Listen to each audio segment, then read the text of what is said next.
Hey everyone, my name is Charlie and today I would like to share my thoughts on Last Night at the Telegraph Club by Malinda Lo. This book is set in 1954 and follows the character of Lily Who, a young woman who is beginning to embrace her sexuality and come into her sexuality. She has begun to notice an attraction to another young woman in her class named Kath, but this is also at a time of political turmoil where Chinese people are being looked down upon due to Red Scare paranoia, and her father has already gone through something at work where the government has taken away his papers and his ID due to the fact that he wouldn't label somebody that he knows as a communist. You can already see that this is an incredibly fraught time for Lily and her family. She finds solace in the Telegraph Club when her friend Kath takes her there, and she begins to recognise that there are more people within the world who are like her, and this begins to have her recognising who she could be.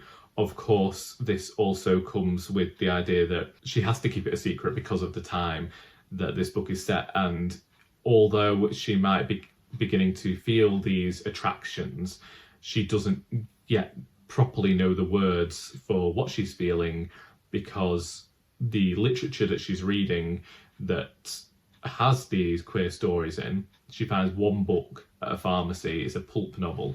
They legally aren't allowed to end well for the queer people within their pages. For me, what I liked most about this book was the work that the author had done to provide historical context as to what was going on. Although this book was set 70 years ago, it was still unsettling to think that people had these opinions, and the way that the world was, there are going to still be people around who have those opinions today. We know about them.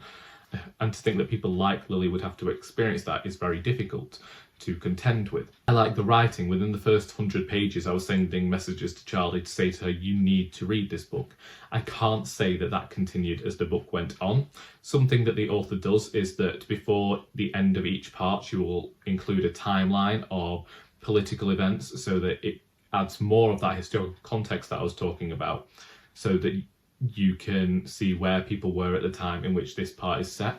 However, because of that, you are also able to guess what is going to happen, and I knew the ending before the ending came along because of something that was written in one of these timelines. I think that what I like about the book is that it remains very true to the time, although that does make the book a bit of a more difficult read. It wouldn't have felt right for there to have been some sort of fairy tale ending to this narrative because of the time in which this book is set. I did like to see certain discussions that were represented within the book and certain conversations that were had, because it does give a very true to life idea of what people thought about queer people in the 1950s, gay people, lesbians, people who didn't conform to the gender they were assigned at birth. If we look at the characters, then it's difficult to quantify certain characters' actions in this book, but also it's a strange one to read because whilst the actions are misguided of certain characters, you do recognise they come from a place of love, and I like the way that Malinda Lo managed to show the grey area, that although actions are homophobic and terrible, and I felt so sorry for characters when certain things were happening to them. It was how hypocritical the actions were, that they are supposedly actions of love, but they are so harmful.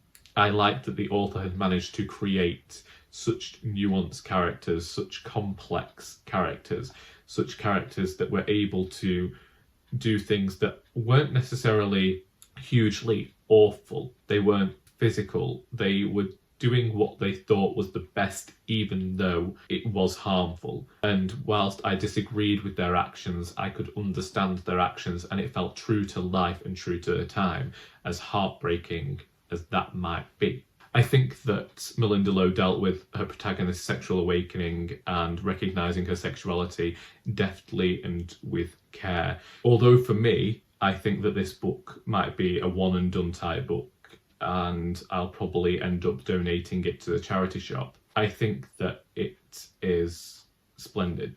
fantastic, and the way in which she evokes setting and culture is tremendous. Her descriptions, the way she captures character, all of that is hugely astounding as something to really appreciate on a craft level.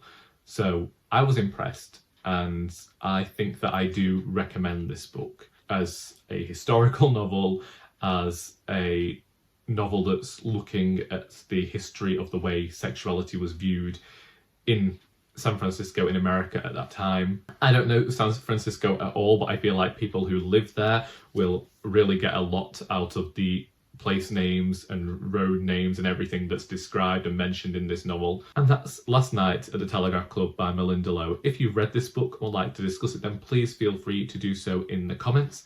I hope that you have enjoyed this video, because until next time, that is all.